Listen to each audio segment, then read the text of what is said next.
Very severe fatigue. Like if you when you come here, you feel fatigued, you feel tired. I think that there is, obviously some kind of political, financial, hand in pocket agenda to, quiet the reality of the short and long term health symptoms or complications in order to essentially restock those batteries as soon as they can.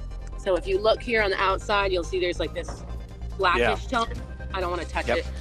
Um, Yep. Hey, it's Jordan. I am in Flint, Michigan, East Palestine, Ohio, Tumwa, Iowa. Please support the only independent outlet on the ground covering what the corporate media covers up. Hey, it's Jordan. I am delighted to be joined by Liza. You and your children and fiance live about 1,000 feet from the Moss Landing lithium plant that went ablaze on fire nearly 2 weeks ago. You are pregnant, so obviously being so close to that fire is alarming. And unfortunately, you, your daughter, have been having health symptoms. Let me show just how close you are. You took this photo. This was as the fire was happening. So you live on a boat there in the harbor with many others who live in the harbor there. And that is an image of the fire close to you. And again, nearly 2 weeks later, unfortunately, you're still suffering with health issues, you and your daughter. First, start with the fire. What were you experiencing in real time? And were you experiencing symptoms pretty quickly? Well, my partner, or fiance rather, he actually made the 911 call a little before 3 o'clock because he could see the smoldering from our boat, and both of us were working. But when we arrived, there was a couple vehicles on site and news on site, but there was no flames. So we had left the children on the boat to go get some pillows for me to sleep better because I'm pregnant, and immediately got a phone call that it appeared a bomb went off in Moss Landing. So we U-turned and were able to get back to the boat. But as we were returning to the boat, you could see that the blazes were reaching the heights of the towers. We were able to get on the boat and immediately made motion to evacuate. By the time we got to the parking lot, we were all experiencing headaches and nausea. And we took the dog and the cat and the kids, and my fiance stayed behind to wet down the boat and remove anything, particularly immediately flammable. We had a Christmas tree on the top of the boat. In the event that any of the embers spread in this direction. So we all started getting headaches as soon as we left. We evacuated for 2 days. After the first day, they did notify that it was safe for us to return. So we tried to return back to Moss Landing, but when we made it to Marina, which is just 2 towns over from Moss Landing on the south side going towards Monterey, we all immediately had onsets of headaches and stinging eyes and determined that it wasn't safe to return back to Moss Landing and redirected back to evacuate for a second night. That's two towns over? Marina. So Marina is like, Wow. so it's, if you leave Moss Landing going south towards Monterey, you pass through Castroville first, and then you start going towards Marina, then Seaside, then Monterey proper. And we stayed in Monterey proper. We could see the blaze from our location where we were staying in Monterey. Did it make sense to you at the time that the local officials were telling you it's safe to come back? Absolutely not. I mean, we were in the vehicle. I have a truck with all the windows closed, and before we got within visual proximity of the towers, we were re-experiencing the symptoms that we had felt immediately while the flames were at their peak. And so I told my girls, we're not returning. It's not safe. None of us felt good. My oldest daughter, I ended up bringing her back to Santa Cruz, where she stays with some friends periodically, a few days after the incident when we came back home to Moss Landing, and she was sick for about 24 hours with a headache. And my youngest daughter, unfortunately, she started with on and off headaches from being in Moss Landing that would, her headaches would be relieved when we left for the day and return when we came back.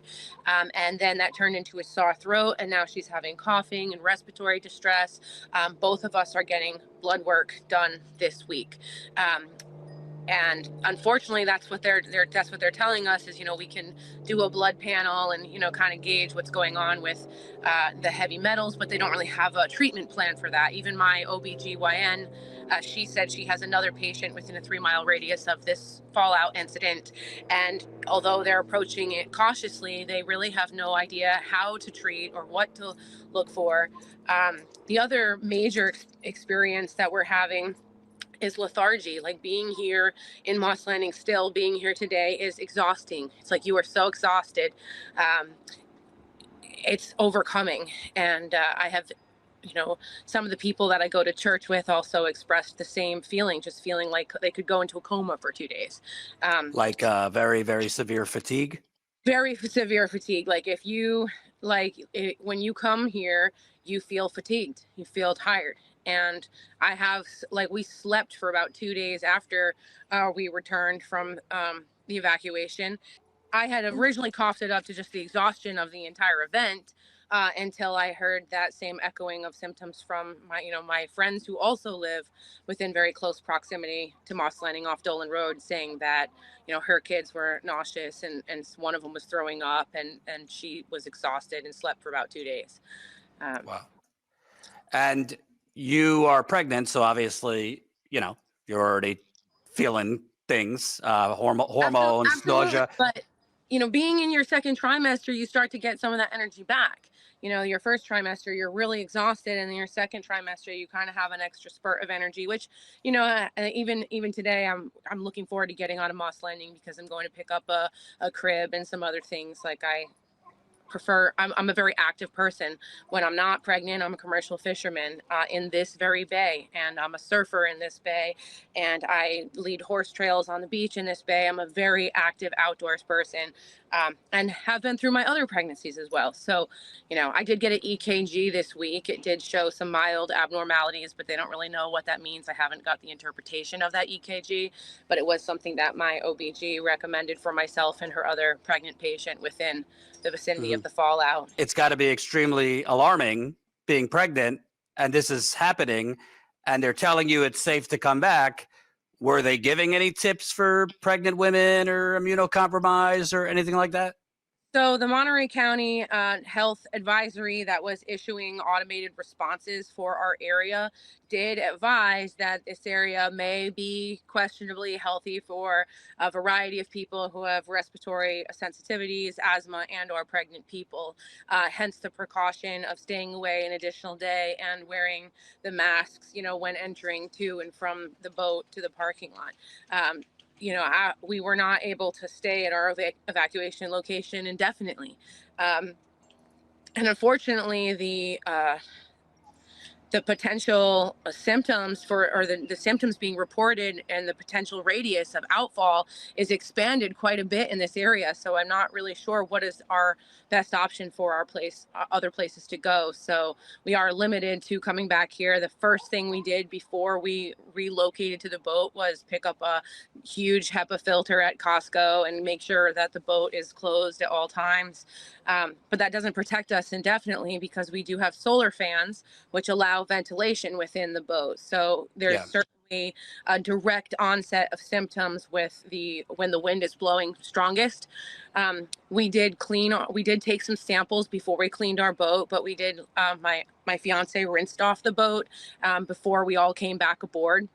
And it was just littered in black particulates and sticky, and you can still feel it when you walk on it. You can see it on the other boats.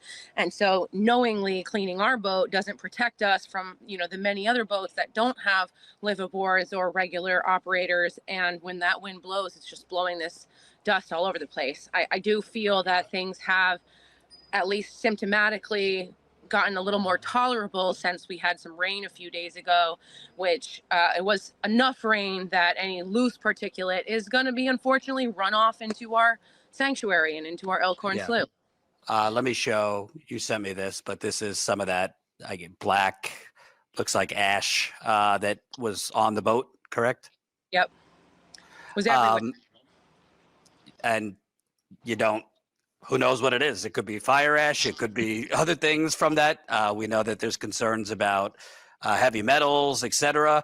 And the thing that strikes me is even like almost 2 weeks later, I'm looking at the Facebook page and people are still describing serious health symptoms. So the media has made it seem like the fire's out, but people are still experiencing health symptoms. Can you talk about what you mentioned headaches? What other symptoms have your children suffered?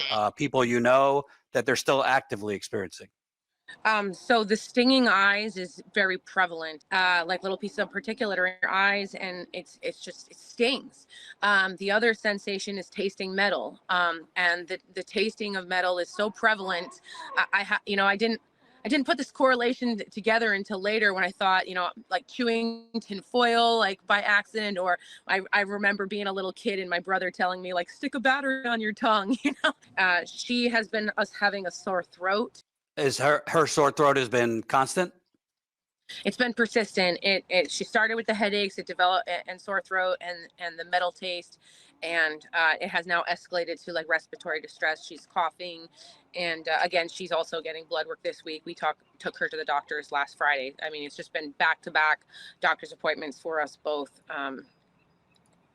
And have you found that the doctors, I mean, obviously you're seeing an OBGYN, but do the doctors kind of know what to look for? Because it doesn't seem like people even know all the chemicals that were in the plant. They don't. Fortunately, this moss landing response group that I'm part of did shared what seemed to be like an MSDS printout that shared some specifics like cobalt and manganese and lithium and lead, and like some of the things that, of course, the doctors are really concerned about with kids is the lead.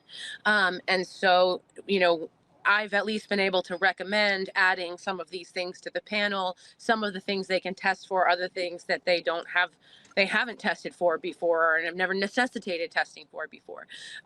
So those panels are the full results of those panels are unknown to us as patients, but I have made suggestions on, the kind of exposure that we might be looking at here.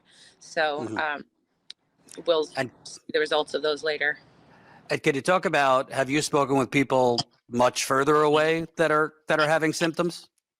Yeah, so some of my friends live in Santa Cruz Mountains, and that is, 30 plus miles from here. And a lot of my friends, when they heard about this event in real time as it was happening, not only were trying to get in touch with me, but were also considering evacuating themselves. Many people, as close as Pleasure Point and as far as Bonnie Doon are, expressing the metallic taste, the headaches, the lethargy, concerns about, one of the reports that came through this group was that they replanted a tree in their yard and the landfill refused to accept their soil. And it's very frustrating for the locals because we don't, while I was evacuated on the other side of the bay, I was watching the plume of smoke continue to smolder and spread beyond where the eye could see. So we really don't know how far and how wide, these particulates have settled. And granted, some of these more noxious gases they're talking about, the heavy metals that we're talking about could have traveled in particulates for some time. The other unfortunate reality is that directly after this fire event, and while it was still smoldering, we had 2 days of what we call marine layer.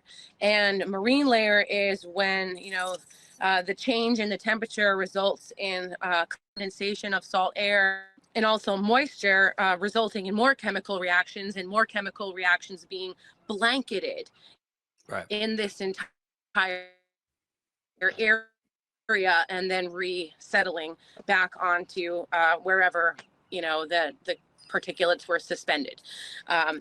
So the other thing that concerned me was, when I went to a Moss Landing community meeting, like specifically for Moss Landing Harbor meeting post the event, with some questions, and they didn't have answers. They were new to all this as much as we are, but their concerns in advising us and how to clean our boat is that they don't even know if it's like safe for us to clean our boats, or if we have the authority to rinse these chemicals into the water. And they haven't received a directive on how to approach that either. So there's definitely a lot of conflict in how how to do cleanup.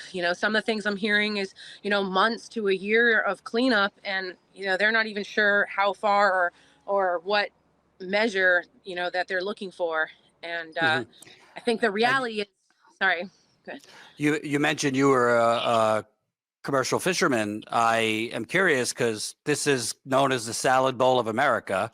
I interviewed Glenn Church, the supervisor. He said, fortunately, it's winter, so a lot of the crops are not sprouting right now, but the soil is not frozen. So originally, a health official said they weren't going to test the soil because they didn't know what they were looking for. What is the concern for wider America? Because 70% of our greens come from this area. Yeah, I took all my plants off the boat. I have them on the dock. I would like to submit them for some sampling, because the amount of particulate that was visible on the boat, I can only imagine, has also landed in the soil and on the leaves of these vegetation. I have not been purchasing anything locally for food or going to my normal local fruit stand. I personally don't feel that it's safe. I don't know how many harvests it's going to take for it to be safe. Other concerns I have, in regards to the fishing is, we see a bunch of small fish in the harbor, and they're going to be consuming those small metal particulates, no different than mercury accumulation. And then bigger fish will eat those fish, and bigger fish will eat those fish, and crab will eventually eat those fish. And are we going to be looking for that as well? So there's a lot of questions, about, we are a seafood, provider for the world, and we are a agriculture provider of the world. And those are both an immediate question, if not threat, due to this facility. Yeah.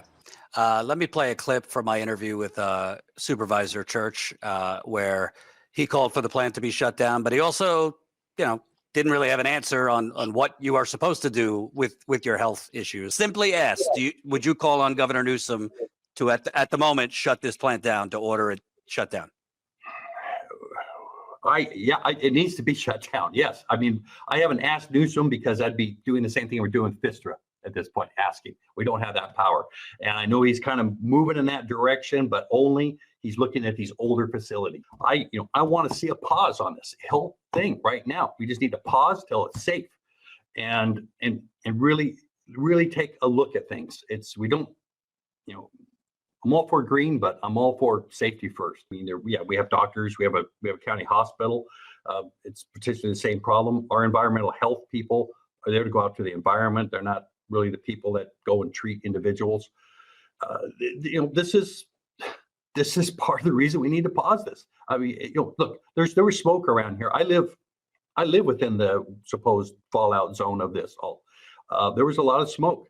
I would suggest, if you have concerns, you need to go to your doctor. I mean, that's going to be better than any resources that the county really has or the state really has at this point, because again, this is such a new technology. It has been rammed through so fast.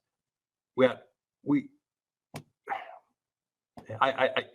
sounds like people are on their own, to be honest with you. Yeah, kind of is. At least he's being honest. I mean, what are your thoughts? Because I'm not going to get in a debate about green energy, whatever people think, but this plant has had a couple fires in just a few years, and this is right next to all of this agriculture. I mean, local communities. Does not seem like this company is able to safely maintain this lithium, and more troubling, there's really no direction from pregnant women to elderly to children. What are you supposed to do with these symptoms? Because you go to your doctor and most of them don't know what they're dealing with. Yeah, and it's very frightening. Yes, the residents and the people in the community are number one for concern, but then we're talking about feeding the world, and that's a number two concern. And then we're talking about being in the largest estuary, which fuels most of the diversity in Monterey Bay and the Pacific Ocean. And then we're talking about being on the edge of a marine sanctuary that our state and local government has vowed to protect. And in the middle of that is this huge lithium facility that was approved quietly during the pandemic when people were advised not even to leave their houses. We have no idea how to control it or contain it. And the bigger issue for our health, I think, is, of course, in the immediate, we're all experiencing symptoms. In the immediate, we're all seeking answers. And, in the immediate, our doctors don't know what to do. But what about the long term? What about 5 years from now? What about 10 years from now?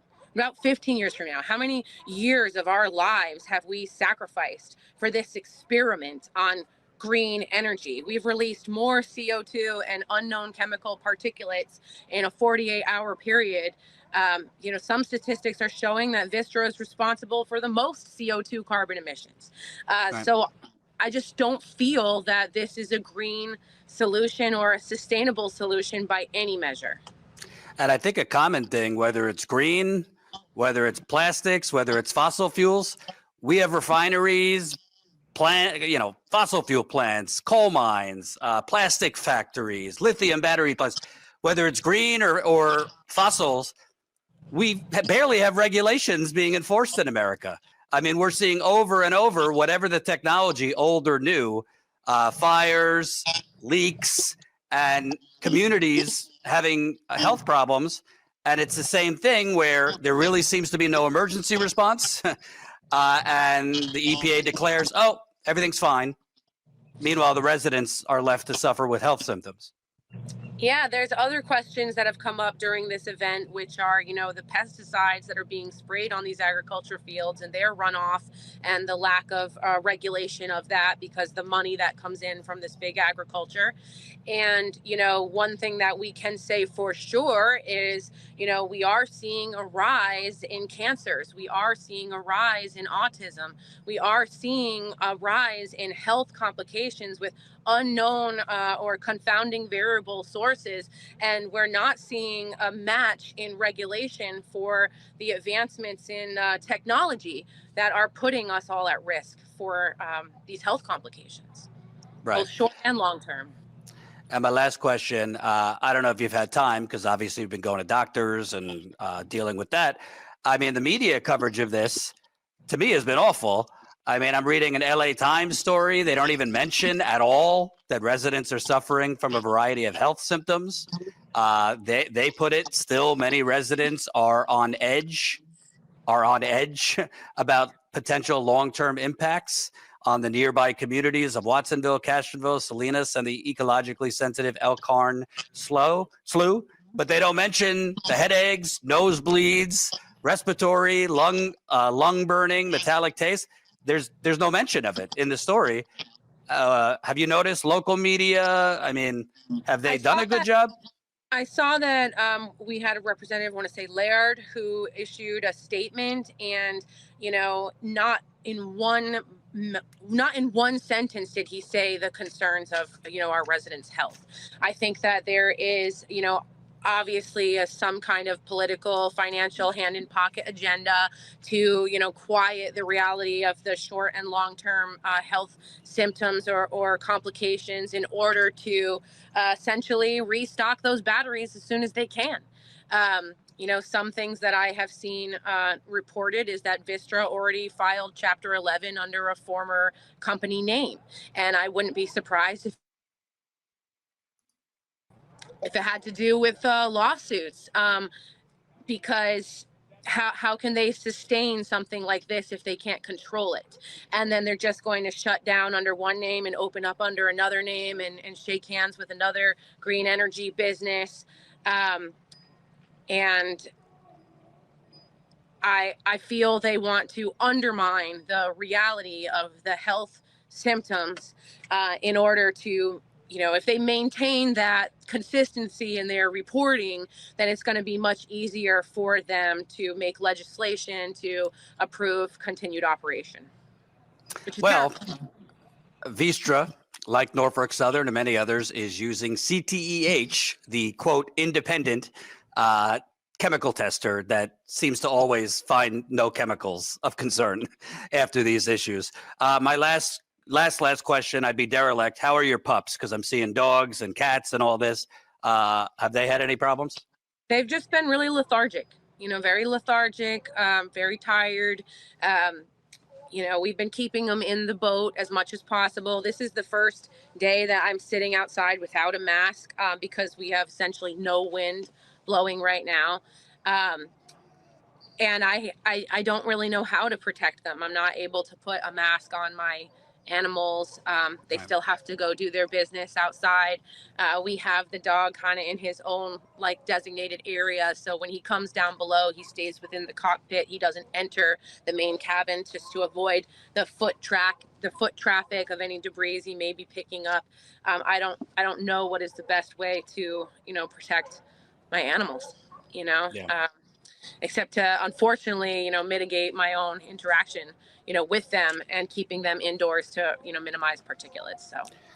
And for you, what's the next steps with the doctor to check your pregnancy? I guess blood tests and. So I have blood work coming up this week. My daughter has blood work coming up this week.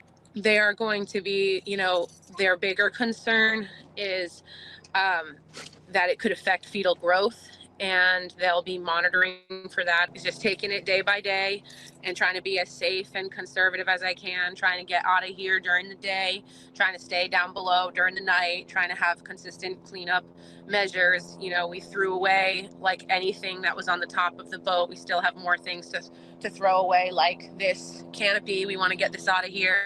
There is a collection of soot outside of it, if you want to see. You can see this kind of black streaking. I'll see if I can show you. I'm not sure if you can see. So if you look here on the outside, you'll see there's like this blackish tone. I don't want to touch it. And so this is something I want to get off the boat, but when the wind blows, it does help at least catch the debris. Yeah. So it's not, I'm not sure what the best approach is. We're just trying to be creative and conservative. Can I ask you one more time because I hit a Wi-Fi rough spot? The next steps, you're checking blood work for your pregnancy and your daughter. What are they looking for specifically? What are the concerns? So for my daughter specifically, lead is really dangerous to children and something that they do know how to monitor and test for. Lithium is what they're going to be looking for. I have requested looking for the cobalt or the manganese, but I'm not sure what the capabilities are. We're getting the blood work, and you know, for myself, I'm going to have more intensified care for the term of my pregnancy. More monitoring, closer together appointments, probably more ultrasounds to make sure that the fetus development is, you know, on task. And it's scary to think about. So it's a point where I stopped doing research on the effects of these chemicals because it is so frightening that I'm just trying to pray for the best and hope for the best. Thank you for taking the time. I'll stay in touch with you for sure. Okay. Thank you so much. Okay.